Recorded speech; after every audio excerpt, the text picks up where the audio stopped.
So this is me. Just came out of my office for the last time. There's the Performing Arts Center behind me. Heading over to HR. And then, this is it. Once these keys are in, I'm locked out of the music building, and I'm already a former professor. But that'll make it very, very official. In June of 2022, I said goodbye to a teaching career that spanned over 34 years. I drove to HR, turned in my laptop and keys, and drove off into the unknown. Although it was hard to leave a career that I loved behind, I was anxious to get out on the road as a landscape photographer. After saying goodbye to my colleagues and many wonderful students from over the years, I set off on the first official road trip of my retirement.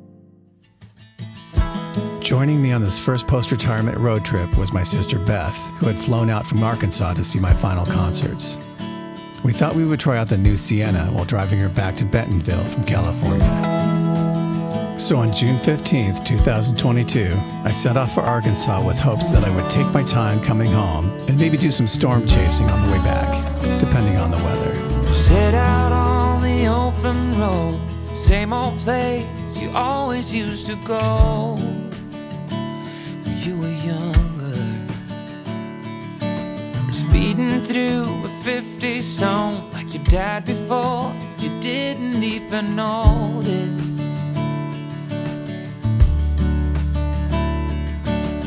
Old man with silver hair, sitting in his rocking chair. Soon you'll be there. After spending several days in Bentonville with my sister and her family, I checked the forecast and found that the only chance for tornadoes in the next several days was in North and South Dakota. There was also an outside chance that I might even catch a tornado over Badlands National Park. So on June 19th, I headed north with hopes of catching some monster storms over the Dakotas before heading home.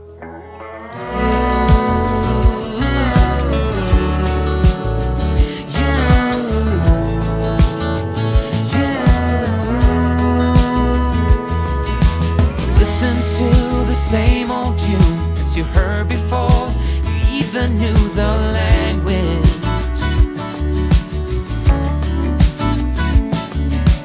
Every line it brought you back to where the summer never ended.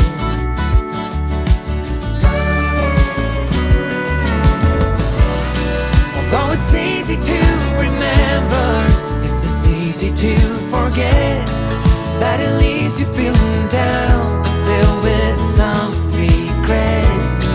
All this trick of the memory, call them good old days. Although sweet in the moment, it's poison for you. Pulled over just south of Wall. It looks like the Kadoka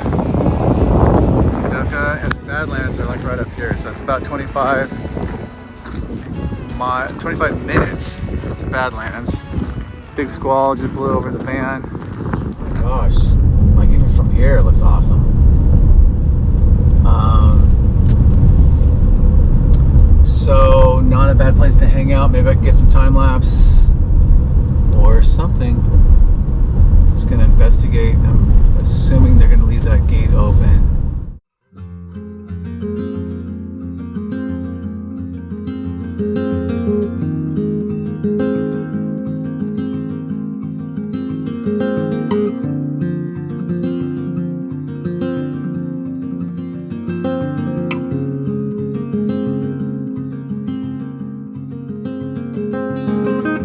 By the time I arrived at Badlands National Park, the storms were already dying down for the day without any reported tornadoes or much lightning. I was hoping to get some good light as I drove in, but any hope of a decent sunset disappeared in the clouds piling up in the west.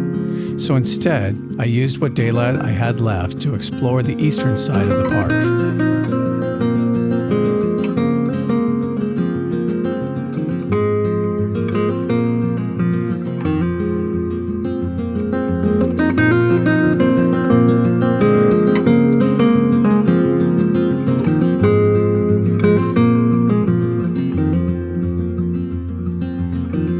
I was only able to explore a small corner of the Badlands before I lost the light and had to head back out to I-90 to find a place to camp in the van for the night.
These low clouds kind of sweeping in over the Badlands.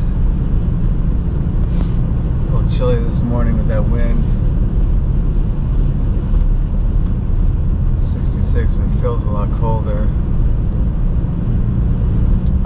So yeah, I got here for sunrise at what, 5:30?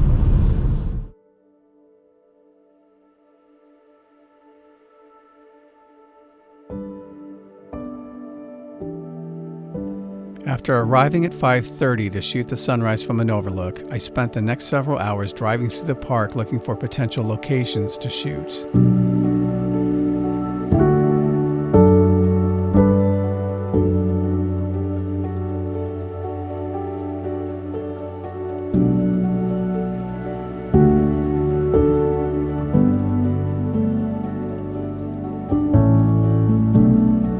While Badlands National Park may not have the same draw as Yellowstone, Glacier, or Yosemite, it is definitely worth the stop if you find yourself driving across I-90 in South Dakota, especially if you are a landscape photographer.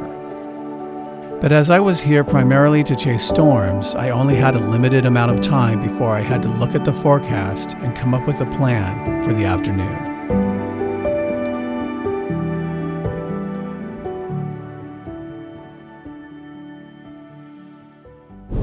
Heading back to Rapid City, grab some food, and then gonna take another look at the radar, maybe chase from behind. At around 3 p.m., I began to see a line of thunderstorms moving in from the west, south of Rapid City. A tornado warning went up on one of the storms, and the forecast called for both a chance of tornadoes and hail up to 2 inches in diameter. I headed back towards Rapid City to get out of the way and to hopefully chase the storms over the Badlands as they blew past.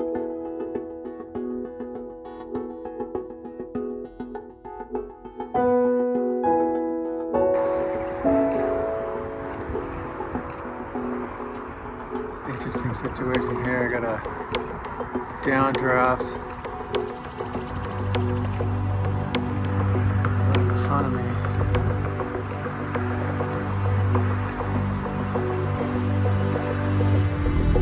Wind picked up,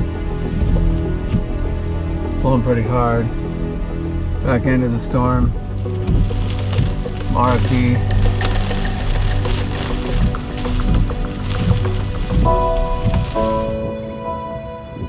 It's a cell that just blew past. I didn't see any hail, but it was a big one.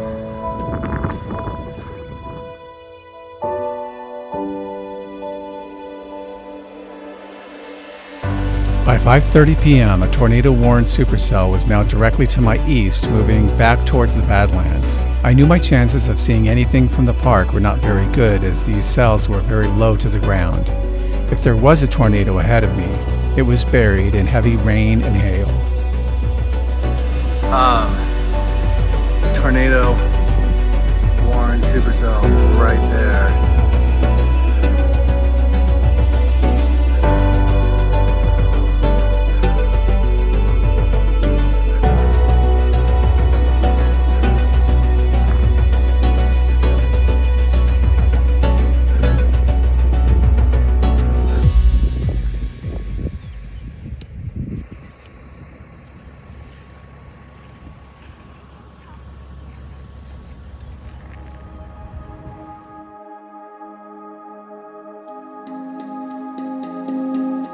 Much of Badlands National Park already looked like an alien landscape before the weather moved in.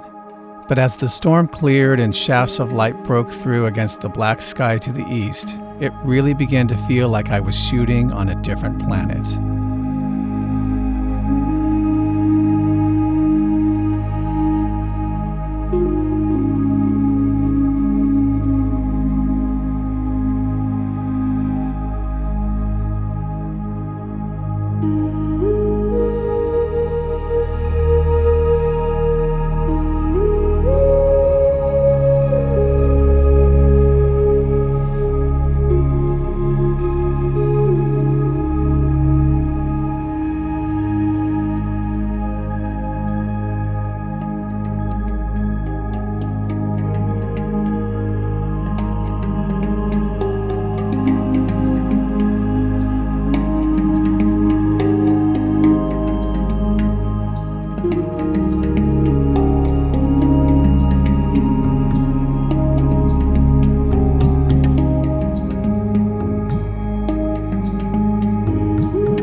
On my way back towards Rapid City. I'm going to try to make it to Billings by midnight, and still have a few pop-up thunderstorms around, so I'm going to kind of keep an eye.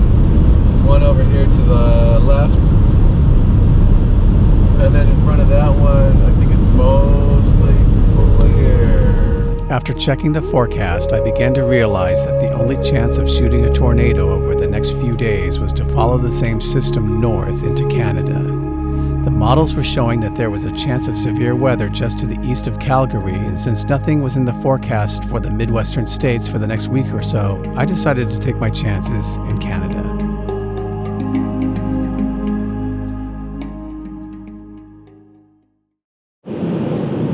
Beautiful morning, nice sunrise. As I head north towards the border, I am south of Billings, driving through Montana. Estimated time of arrival is 3 o'clock this afternoon, but I'm sure I'm going to have to pull over a few times, so maybe around 5 or something. Maybe I'll get to shoot something around sunset.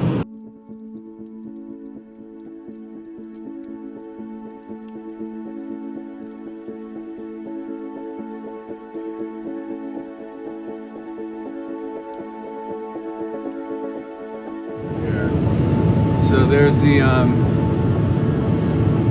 that's Glacier, way over there in the distance with some snow. Everything's green. Just such a beautiful drive up this morning.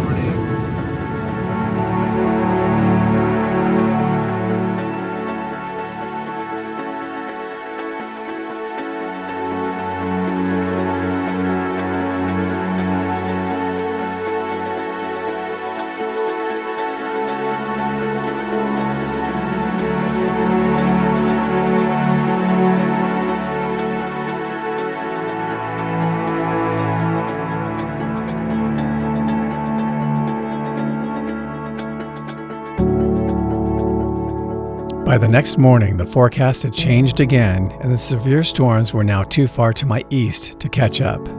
But smaller storms were in the forecast for the Canadian Rockies, and since I had already made the Airbnb reservation for Calgary, I kept heading north. After checking into my Airbnb, I officially bailed on the idea of chasing storms to the east and headed instead towards Banff and the Canadian Rockies.